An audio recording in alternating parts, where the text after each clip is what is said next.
Astaghfirullah. Assalamualaikum warahmatullahi wabarakatuh.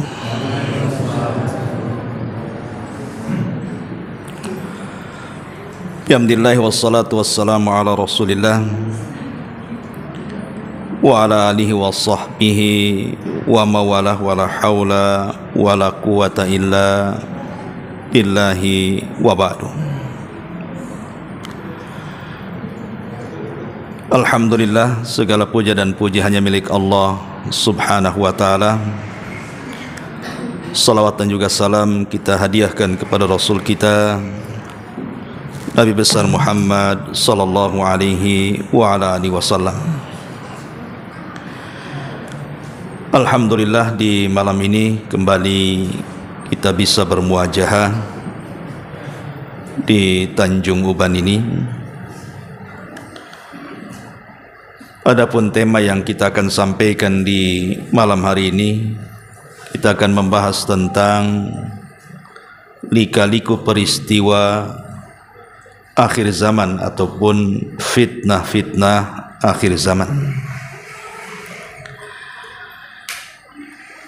Tidak syak lagi bahwa Nabi kita Muhammad sallallahu alaihi wasallam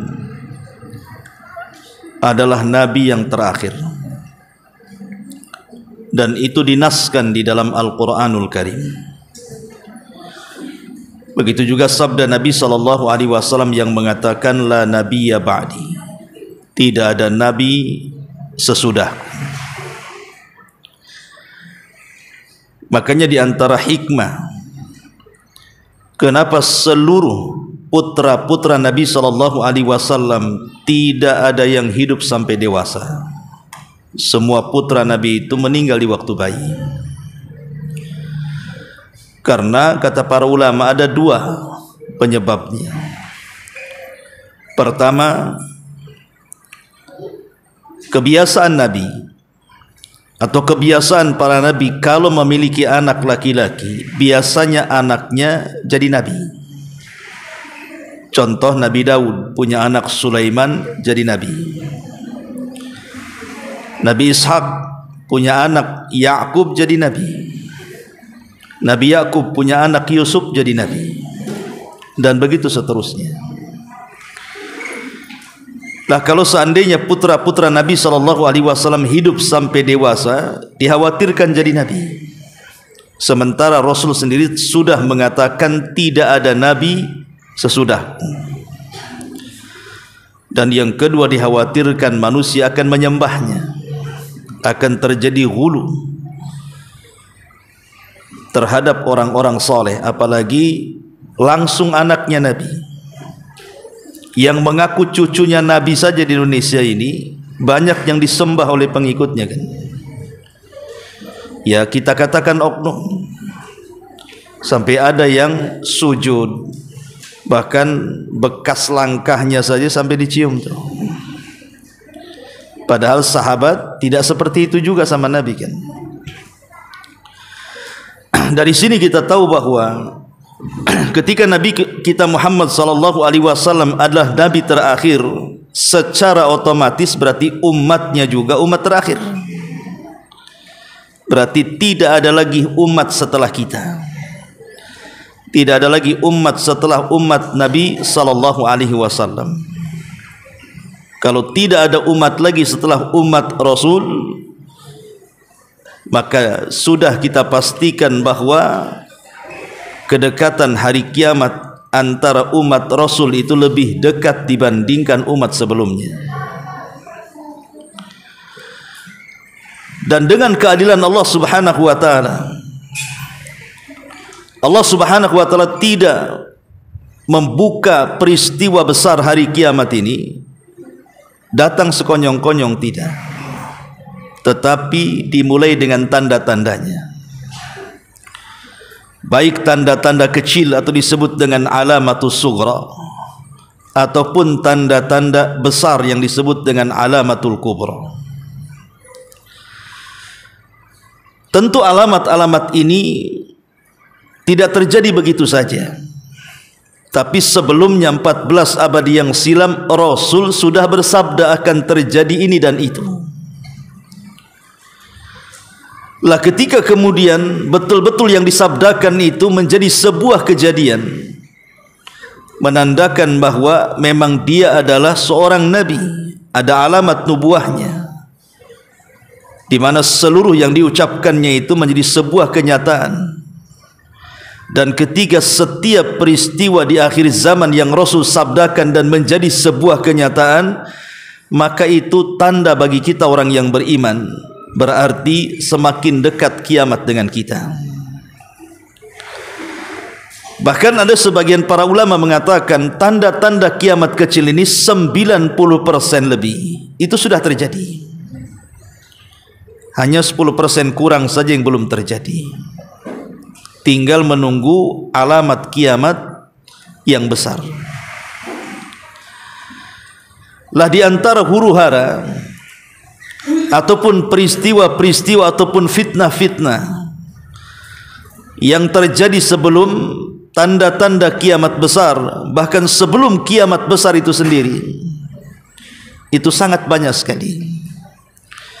Maka tema di malam hari ini kita akan mencoba menggali beberapa peristiwa besar yang mengkhawatirkan manusia, bahkan bisa menggoyahkan iman manusia apabila peristiwa ini terjadi. Saya mulai membacakan satu hadis dari seorang sahabat yang dikenal dengan Sirrun Nabi sallallahu alaihi wasallam, sahabat pemegang rahasia Nabi. Siapa dia? Hudzaifah bin Yaman, sahabat Hudzaifah ibn Yaman. Itulah satu-satunya sahabat yang dipercaya Rasul untuk merahasiakan rahasianya. Lah Hudzaifah ibn Yaman ini dia sangat faham dengan hadis-hadis fitnah, karena dia bercerita sendiri dalam kehidupannya, ketika manusia bertanya kepada Rasul tentang kebaikan, justru aku bertanya kepada Rasul tentang keburukan. Ketika ditanya soal itu, maka Hudzaifah mengatakan karena dia takut kalau dia tidak mempelajari keburukan, hanya bertanya soal kebaikan, jangan-jangan satu hari keburukan akan menimpa kita. Karena orang yang tidak bisa membedakan mana baik mana buruk itu pasti terjerumus kepada keduanya. Makanya ada istilah arabtu syarra la li syarri walakin litawakkihi wa man lam ya'rifu syarra minal khairi fawaqa'a fi. Aku mempelajari keburukan itu bukan untuk diamalkan, tapi mempelajari keburukan itu supaya mudah ditinggalkan. Karena orang yang tidak mengenal mana baik mana buruk pasti terjerumus kepada keduanya. Itulah Hudzaifah ibn Yaman, satu-satunya sahabat yang paham tentang hadis-hadis fitnah. Ma'asyiral muslimin wal muslimat rahimakumullah. Satu hari Hudzaifah ibn Yaman bercerita, ketika itu Hudzaifah sedang berkumpul-kumpul bersama Amirul Mukminin Umar bin Khattab radhiyallahu an. Jadi Umar bertanya kepada para sahabat di zamannya ketika dia menjadi khalifah, ayyukum sami'a Rasulullah sallallahu alaihi wasallam yudzakkirul fitana. Kata Umar, siapa di antara kalian yang pernah mendengar Nabi sallallahu alaihi wasallam menyebutkan tentang fitnah-fitnah? Faqala qaumun, maka berkatalah para sahabat, nahnu sami'nahu, kami mendengarnya wahai Amirul Mukminin. Faqala la'allakum ta'nuna fitnatar rajuli fi ahlihi wa jarihi. Kemudian Umar mengatakan, apakah yang kalian maksud adalah fitnah yang berkenaan dengan seseorang dalam keluarga dan tetangganya? Sahabat mengatakan, ajal, tentu wahai Amirul Mukminin. Qala, maka Umar mengatakan, tilka tukaffiruha as-salatu was-siyam was-sadaqatu walakin ayyukum sami'an nabiyya sallallahu alaihi wasallam yudzakkirul fitana allati tamuju maujal bahri.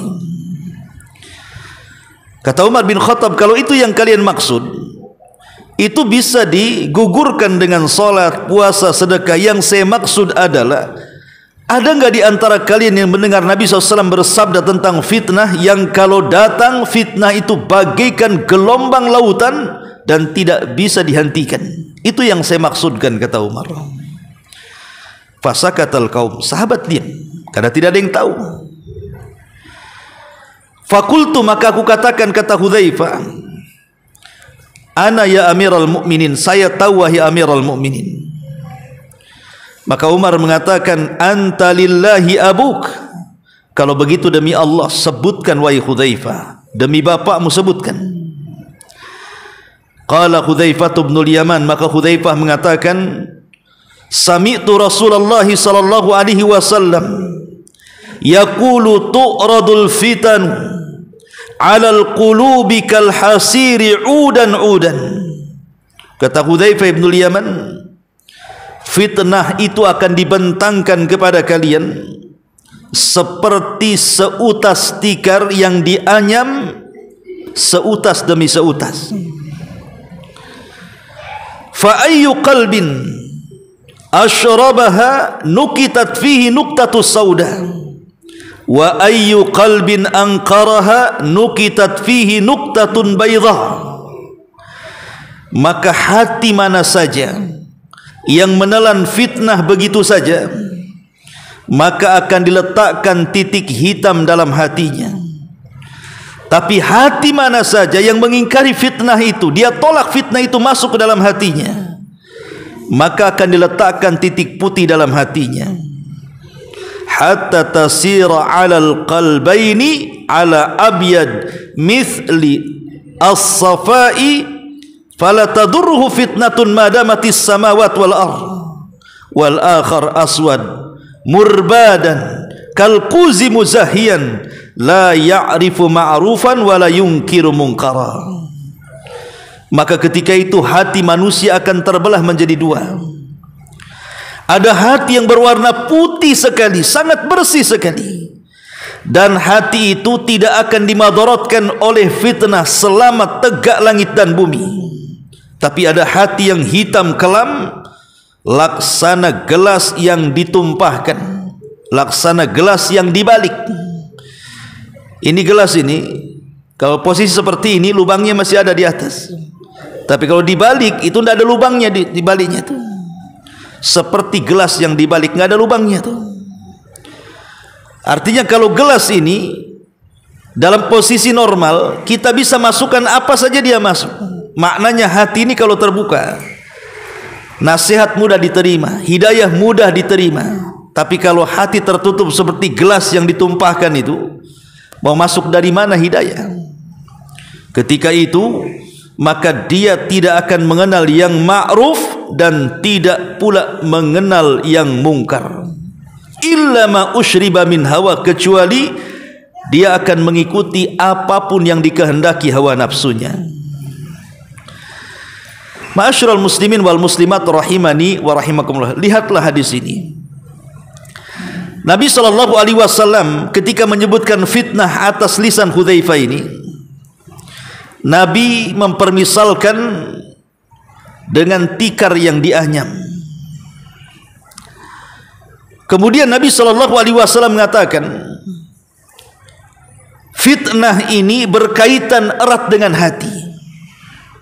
Kenapa Nabi SAW berbicara soal hati ketika bicara fitnah? Ada apa dengan hati? Karena fitnah itu muncul, itu disebabkan hati. Ingat bahwa di badan manusia ini, sebagaimana Nabi SAW mengatakan, ala wa inna fil jasadi mudghah idza saluhat saluhal jasadu kullu wa idza fasadat fasadal jasadu kullu ala wa hiyal qalbu. Pada jasad manusia itu kan ada segumpal daging. Kalau dia baik, maka akan memperbaiki seluruh badannya. Tapi kalau dia tidak baik-baik saja, dia jahat, maka juga akan mempengaruhi seluruh badannya, mengikuti hatinya menjadi jahat. Jadi Nabi SAW ketika menyebutkan soal fitnah itu ada kaitan dengan hati. Karena hati ini kalau bersih maka akan mengangkat derajat orangnya, tapi hati ini kalau kotor maka akan menghinakan manusianya. Ketika Allah Subhanahu wa taala berfirman dalam surah At-Tin, Allah mengatakan wattini wazaitun wa turi sinina wa hadzal baladil amin laqad khalaqnal insana fi ahsani taqwim thumma radadnahu asfala safilin. Laqad khalaqnal insana fi ahsani taqwim. Ada manusia-manusia itu yang diciptakan oleh Allah Subhanahu wa taala fi ahsani taqwim, memang sebaik-baik bentuk, seindah-indah bentuk, semulia-mulia bentuk. Itu karena hati yang mengangkatnya. Tapi ada manusia itu yang kemudian dihinakan oleh Allah Azza wa Jalla, thumma radadnahu asfala safilin. Kemudian kami akan rendahkan serendah-rendahnya. Itu karena hatinya buruk. Jadi hati baik itu bisa mengangkat derajat, hati buruk itu bisa menghilangkan derajat, artinya menghinakannya. Lah ketika Nabi SAW ketika bicara fitnah disambungkan dengan hati. Karena kalau seandainya hati kita ini bersih, ikhwan, maka tidak mudah menerima fitnah. Maka fitnah itu tidak akan memadaratkan kita. Tapi kalau hati ini sudah hitam, kelam karena banyaknya maksiat yang kita lakukan, maka fitnah itu akan mudah masuk ke setiap manusia yang punya hati hitam kelam ini. Lah bertolak dari hadis ini, ikhwatu fiddin muliakan Allah Subhanahu wa taala, maka Nabi SAW telah menyebutkan akan datang kepada kalian fitnah yang datangnya seperti gelombang ombak yang sangat dahsyat dan tidak bisa dihentikan sampai kiamat. Tetapi orang-orang yang bersih hatinya, insyaallah mereka bisa menolak fitnah ini. Seperti apa fitnah-fitnah yang berlaku di akhir zaman ini? Ma'asyiral muslimin yang dimuliakan Allah Azza wa Jalla, sebelum kita sebutkan satu persatu, saya akan menyebutkan 3 hadis yang bicara soal fitnah dulu. Pertama, hadis yang dikeluarkan dari Imam Muslim pada nomor hadis ke-118. Nabi SAW mengatakan, badiru bil a'mali fitanan kakita'il laylil mudlim yusbihur rajulu mu'minan wa yumsi kafira wa yumsi mu'minan wa yusbihu kafira yabi'u dinahu bi aradin minad dunya. Kata Nabi SAW, bersegeralah kalian melakukan amal-amal kebaikan sebelum datang berbagai macam fitnah yang akan menimpa kalian, di mana fitnah itu akan datang seperti potongan malam yang sangat gelap gulita. Antum kalau malam berjalan tidak ada penerangan sama sekali, pasti nabrak-nabrak. Nggak mungkin nggak nabrak-nabrak. Mungkin kesandung batu, mungkin nabrak tiang, mungkin nabrak orang, mungkin nabrak barang, macam-macam. Orang namanya gelap. Ya. Lah fitnah itu diibaratkan oleh Rasul seperti gelapnya malam tuh. Orang bisa nerjang, bisa kena sama fitnah itu. Di mana ada orang-orang itu di pagi hari dia mukmin, malam hari sudah kafir. Malam hari dia mukmin, pagi hari pula dia kafir. Alasannya apa? Karena dia menjual agamanya dengan harga yang sangat murah dengan dunia yang sangat hina. Dan apa yang disabdakan Rasul kan sadaqan Nabi SAW, ikhwan. Rasul tidak pernah dusta, as-sadiqul masduq.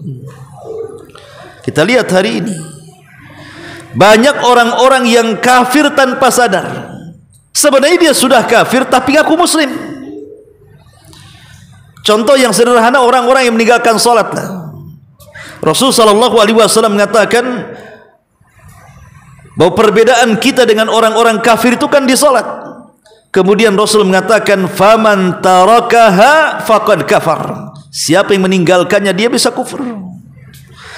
Ada orang dari kecil sampai sekarang padahal KTP-nya muslim loh, orang tuanya muslim, hidup di daerah muslim, tapi tidak pernah dia salat. Tapi kalau ditanya agamamu apa? Islam. Kalau kita katakan enggak kamu Yahudi, marah dia. Ya. Ada orang-orang itu yang mereka tidak sadar dia sudah kafir sebenarnya, atau kafir tanpa sadar dengan ucapannya. Ucapannya itu dia tidak sadar dia telah keluar dari Islam. Seperti orang yang mengatakan yang dikatakan orang-orang liberal bahwa hukum di luar daripada Islam itu jauh lebih baik dibandingkan hukum Islam. Karena hukum Islam ini katanya sebagiannya ada yang sadis seperti potong tangan, rajam, itu sadis sekali katanya. Berarti masih baguslah hukum-hukum yang diterapkan barat itu. Ini kalimat ini bisa kufur karena dia sudah merendahkan Al-Quran dibandingkan hukum-hukum manusia. Allah yang menciptakan kita, Allah yang menurunkan Al-Quran untuk kita, tentu Allah yang paham maslahat kita. Kenapa kemudian ada sebagian manusia sok tahu dengan maslahat orang lain, membuat undang-undang kemudian dikatakan bahwa undang-undang saya lebih baik dibandingkan Al-Quran? Nah, ini kan bisa kufur tanpa sadar, ikhwan. Atau orang yang mengatakan bahwa seseorang itu punya kemerdekaan dalam memilih agama. Semua agama sama, Anda mau Muslim silakan, mau Nasrani silakan, mau Yahudi silakan, mau Hindu silakan, mau Buddha silakan. Ada orang-orang yang berpemahaman seperti ini. Anehnya yang ngomong seperti ini seorang Muslim dan ngaku Muslim dia. Itulah yang kita katakan Islam liberal tuh, yang mengatakan semua agama sama. Tapi yang mengatakan semua agama sama, kalau disuruh masuk Nasrani tak mau juga dia. Atau kalau seandainya kita suruh berwasiat, kamu yang mengatakan semua agama sama, cobalah berwasiat, kalau seandainya saya mati, saya siap dibakar, kemudian siap dikuburkan di pekuburan mana saja. Nggak mau juga dia berwasiat seperti itu, karena fitrah itu menolaknya, ikhwan. Lah ada orang-orang itu yang kufur tanpa sadar gitu, baik dengan ucapannya atau dengan perbuatannya. Atau mungkin yang di masyarakat lah yang mudah. Ada, kalau di Batam banyak, kalau di Tanjung Uban saya tak tahu. Kalau di Batam tuh banyak orang murtad hanya gara-gara faktor ekonomi. Kawin dengan orang Singapura, kawin dengan orang Australia, kawin dengan orang Barat. Ini wanita ini muslimah, hanya gara-gara kawin sama bule, dia memilih agama bulenya tuh. Itu banyak sekali di Batam tuh. Jadi kristenisasi itu luar biasa lewat pernikahan, lewat ekonomi itu. Lah ini salah satu dari fitnah yang disabdakan Nabi SAW di sini. Makanya Rasul mengatakan badiru bil a'mali fitanan. Segeralah kalian beramal saleh, belajar beramal saleh. Sebab kalau kita ini memiliki ilmu, kemudian kita amalkan ilmunya, insya Allah fitnah-fitnah kemurtatan itu bisa kita tangkal. Yang lebih aneh lagi, ada pernyataan seorang wanita itu di Batam tuh, ya. Dia mengatakan, dulu waktu saya masih muslim, masih muslimah katanya, hidup saya tidak tenang. Setelah saya masuk Nasrani, bolak-balik masuk gereja, kok hidup saya tenang hari ini katanya. Kok bisa dia ngomong begitu coba? Ya karena semasa dia muslimah, dia tidak pernah ke masjid, dia tidak pernah hadir di majelis ta'lim. Setelah dia pindah agama, baru rajin pula di agama barunya. Ya wajar dia ngomong gitu, itulah setan namanya. Masih was-was. Coba kalau seandainya ketika dia masih muslimah, dia datang ke masjid, kemudian dia belajar agama dengan benar, tidak mungkin dia ngomong begitu. Ya, ini fitnah, ikhwatu fiddin, muliakan Allah Azza wa Jalla. Ini hadis yang pertama. Hadis yang kedua, hadis ini dikeluarkan Imam Ahmad, Hakim dan juga Bazzar serta Imam At-Tabrani, dan sebagian ulama menghasankannya seperti Syalbani rahimahullahu taala. Dari Abbas Al-Ghifari radhiyallahu an, Rasul bersabda, badiru bil a'mali sittan, wa fi riwayah badiru bil mauti sittan. Segeralah kalian menemui ajal, cepat-cepatlah kalian menemui ajal kalian apabila terdapat 6 perkara. Artinya jangan sampai ketika kita hidup menemui 6 perkara. Dalam riwayat, bersegeralah beramal sebelum datang 6 perkara ini, karena dikhawatirkan 6 perkara ini akan menerjang siapa saja. Jadi 6 perkara ini fitnah yang dikatakan Hudzaifah tadi, datangnya seperti gelombang yang orang tidak bisa menahannya. Apa 6 perkara itu? Maka Nabi SAW mengatakan, imra'atus sufaha. Pertama, pemerintah yang dipegang oleh orang-orang jahil. Umara sufaha, pemerintah yang dipegang orang jahil. Pemerintah ini adalah pengeluar kebijakan, ikhwan. Kalau yang berdiri di atasnya itu orang-orang cerdas, orang-orang yang layak memang punya kecerdasan, kepiawaian dalam memimpin, maka akan membawa maslahat kepada rakyatnya. Tapi kalau seandainya yang memimpin itu orang jahil, orang bodoh, tidak punya pengalaman, tidak punya ilmu, itu bukan memperbaiki negara, ikhwan, pasti akan merusak agama. Bukan hanya negara dirusak, agama dirusak. Dan ini fitnah. Karena mereka pasti akan berfatwa tanpa ilmu, kan? Membuat kebijakan dan undang-undang itu terkadang bukan pro rakyat, pro mereka. Akhirnya rakyat ini hanya dituntut memberikan hak kepada mereka, tetapi mereka tidak mampu untuk memberikan hak kepada rakyatnya. Dan itu sudah terjadi hari ini. Kita bisa rasakan hari ini bagaimana sulitnya hidup di kalangan bawah dan senangnya hidup dari kalangan atas itu. Nah, ini gara-gara apa? Pemimpin-pemimpin jahil. Pemimpin-pemimpin jahil inilah yang menjadikan susahnya masyarakat. Ini fitnah. Yang dikhawatirkan pemimpin jahil ini terkadang akhirnya apa? Membuat aturan-aturan yang merugikan agama. Oke lah kalau fitnah dunia ini paling tinggi kematian selesai. Tapi kalau fitnah agama ini beda. Makanya Nabi SAW sampai berdoa dalam doanya itu, Allahumma la taj'al musibatana fi dinina. Ya Allah, jangan kau jadikan musibah ini menimpa agama kami. Sebab kalau sudah agama yang ditimpa, pengajian dibubarkan, mau bangun masjid tidak boleh, harus dirobohkan. Kan masalah, ikhwan. Ya. Orang mau berdakwah dihalang-halangi. Tapi kalau di luar Islam, gereja-gereja pula dilindungi. Repot kalau udah kayak gini nih. Ya. Ini kan musibah agama namanya. Dari mana coba? Ini karena dari para pemimpinnya masalahnya. Lah ini fitnah yang pertama. Yang kedua, kata Nabi SAW, wa kasratus syurah, dan banyaknya antek-antek penguasa. Syurat ini ya, kalau bahasa kitanya syurta ya polisi, penegakan hukum. Ya polisi, TNI, Polri kalau di kita ini kan, hakim dan begitu seterusnya. Kenapa banyaknya mereka dianggap fitnah? Karena berarti ketika banyaknya jumlah kepolisian atau TNI dan yang begitu seterusnya, berarti keamanan tidak terkendali, sehingga harus diperbanyak polisinya, kan? Sebab kalau seandainya aman-aman saja, buat apa banyak polisi? Kalau aman loh ya. Ketika tidak aman berarti memang harus diperbanyak jumlah mereka, kan gitu, supaya banding gitu. Kalau enggak ya rusuh di mana-mana. Lah ketika banyaknya mereka, banyaknya polisi ini, maka akan muncul banyak kezaliman, baik di pihak yang memegang hukum ataupun rakyat yang ditegakkan hukum padanya. Kemudian juga wa bai'ul hukmi, jual beli hukum. Dan ini yang terjadi.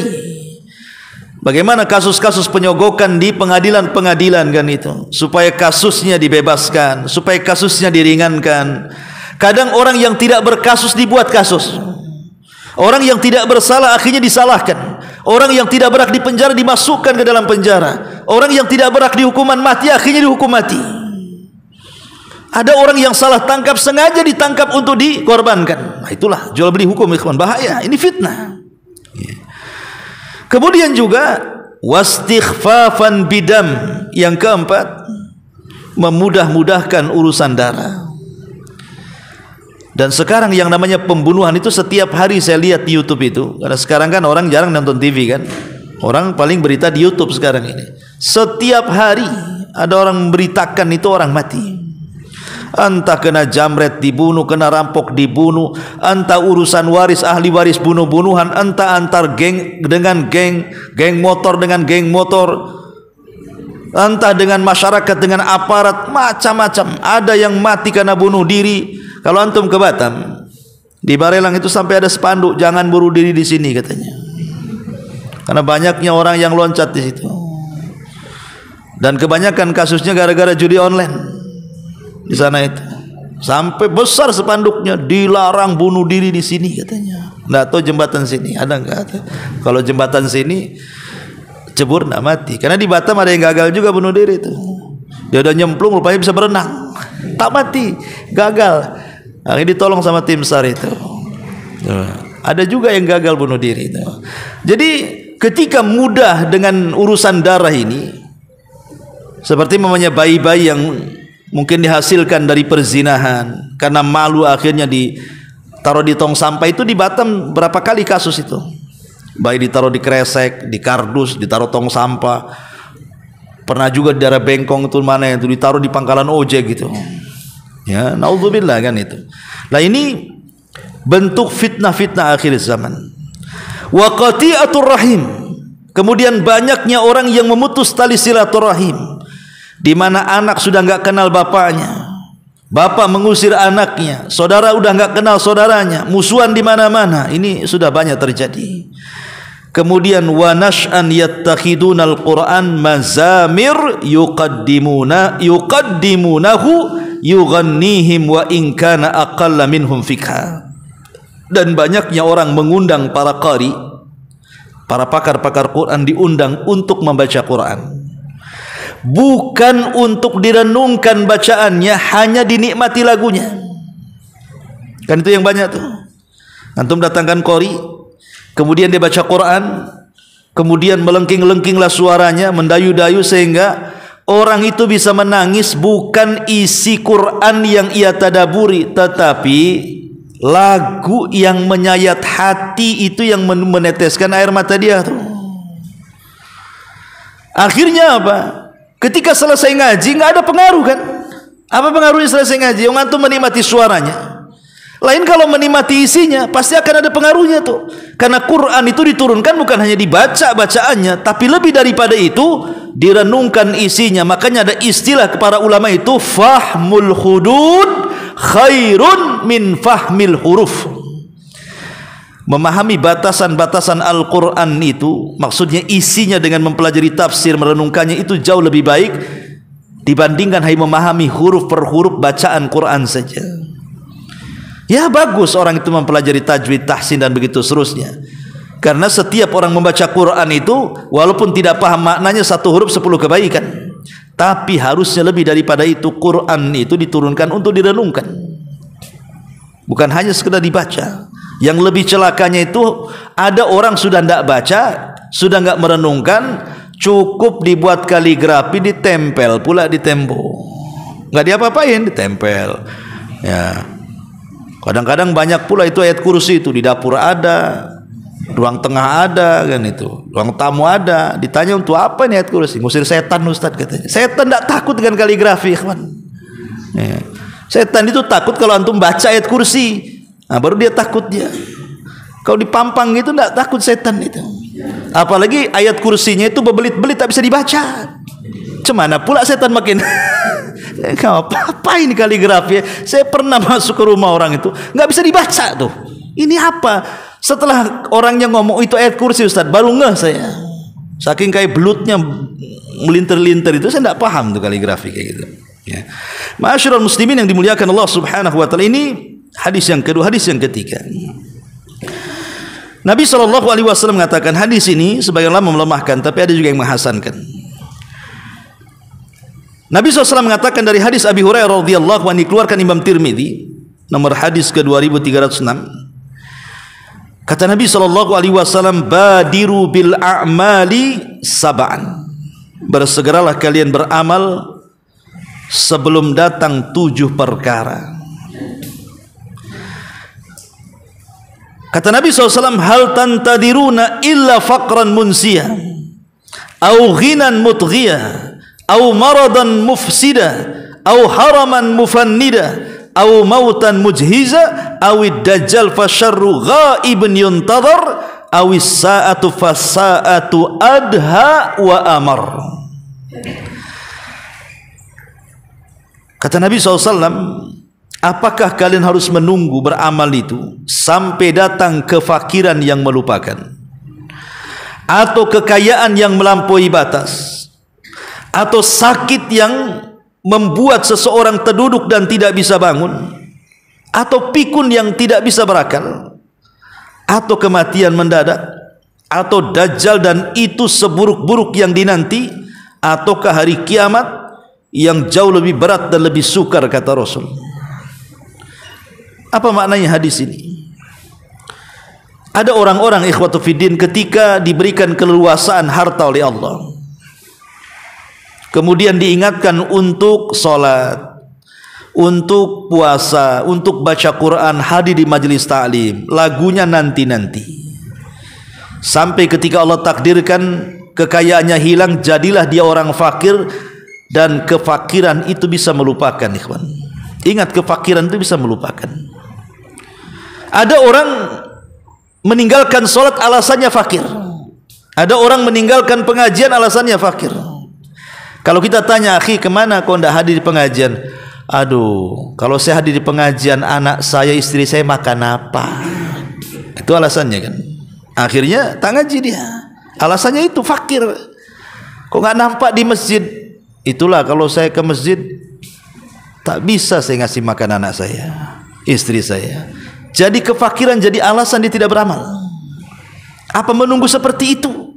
Kalian itu meninggalkan amal. Okelah, selamat dari yang pertama, Anda tidak fakir yang melupakan. Tapi yang kedua, ghinan mutghiya, Anda kaya. Tapi ingat, kekayaan ini bisa melampaui batas. Ketika fakir, Anda berpikir, kalau saya kaya, saya bisa bangun masjid, saya bisa bangun pesantren, saya bisa umroh, saya bisa nyumbang ini, nyumbang itu, bantu ini, bantu itu. Dia pikir dia bisa mengatur hartanya. Setelah kaya, harta pula yang mengatur dia tuh. Lupa tuh janji-janji ketika fakir itu. Lupa, ikhwan. Karena harta itu sirru tughyan, itu rahasia bejatnya orang itu harta. Sekelas Qarun yang luar biasa menguasai Taurat saja, sampai disebut Munawwir dalam sejarah itu. Orang kalau membaca Taurat itu paling indah suaranya. Qarun itu dipanggil kemana-mana untuk baca Taurat tuh waktu fakir. Ketika jadi kaya, bukan hanya Taurat dicampakkan, Nabi Musa dimusuhi dia. Akhirnya Allah katakan, fa khasafna bihi wa bidarihil ardha, kami tenggelamkan Qarun dan seluruh kekayaannya.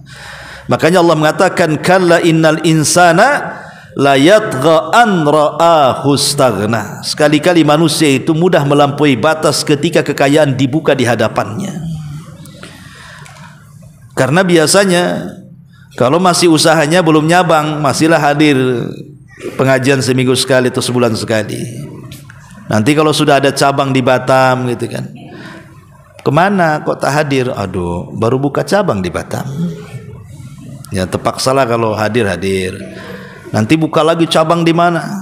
Di Medan sana. Makinlah jauh lagi dari pengajian lagi gitu. Makin banyak cabang, makin hilang dia. Makin gak kenal orang pun dia. Ada kekayaan itu yang melupakan. Yang lebih aneh lagi, kadang-kadang ada orang yang sudah berumur ya.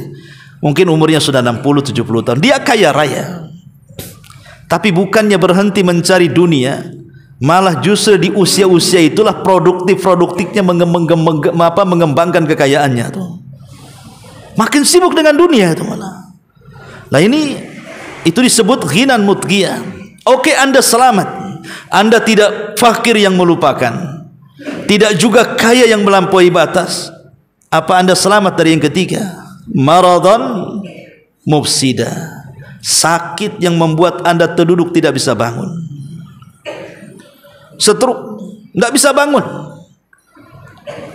Anda kaya, punya uang cukup untuk umroh, mana bisa umroh orang sakit.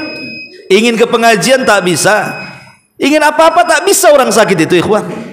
Jangankan itu, ingin melihat kekayaannya saja tidak bisa. Orang sakit itu harus dipapa, nengok mobilnya, apalagi cerita untuk ibadah. Okelah, Anda selamat, tidak sakit. Tetapi apa selamat yang keempat? Haraman mufannida, Anda dipikunkan oleh Allah Azza wa Jalla. Orang pikun hilang akalnya. Ya, sudah makan belum? Padahal udah 3 kali. Orang pikun tuh. Puasa padahal tak puasa. Ya, itu orang-orang pikun kan itu kan. Orang pikun ini makanya dicabut hisabnya orang pikun itu. Kalau orang pikun itu yang dihisab sebelum pikunnya. Dan rugi kalau seandainya pikunnya sampai 10 tahun, 20 tahun kan, yang harusnya kita beramal saleh, karena pikun akhirnya tidak dapat apa-apa kan. Yang lebih parah lagi, orang pikun itu biasanya ucapannya dibawa kepada sebelum pikunnya. Kalau sebelum pikunnya suka melaknat, maka ketika pikunnya itu pula yang diucapkan dia.